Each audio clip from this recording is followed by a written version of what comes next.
Welcome to our channel. Today we how to enable internal linking in WordPress with Yoast links, beginner guide step by step clearly.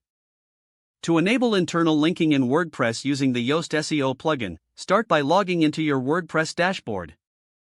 Once logged in, navigate to the left sidebar and click on Plugins. In the Plugins section, search for Yoast SEO if you haven't installed it yet. If you find it, click Install Now and then activate once the installation is complete. If Yoast SEO is already installed, simply click on SEO in the left sidebar. From the Yoast SEO menu, select Tools. In the Tools section, look for Internal Linking. Click on Internal Linking to access the feature. You will see a prompt to enable the internal linking suggestions. Switch the toggle to enable the option for internal linking suggestions. Once enabled, the feature will start showing suggestions as you create or edit posts. Open or create a new post or page in WordPress. As you write, keep an eye on the sidebar where the Yoast SEO suggestions will appear.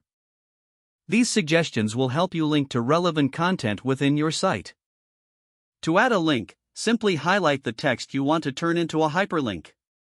Click the link icon in the WordPress editor toolbar. A pop-up will appear where you can paste or search for the internal link. Select the appropriate link from the suggestions or enter a URL manually. Once you've selected it, click Apply to create the link. Continue this process throughout your content for better internal linking. When you're done, be sure to save or publish your post to apply the changes. Your internal linking is now successfully set up using the Yoast SEO plugin. If the page does not load, refresh the browser or try again in a private or incognito window. Make sure you are using the correct email address, then retype it carefully to avoid small typos. If your password is not accepted, use the reset option and create a new strong password you can remember.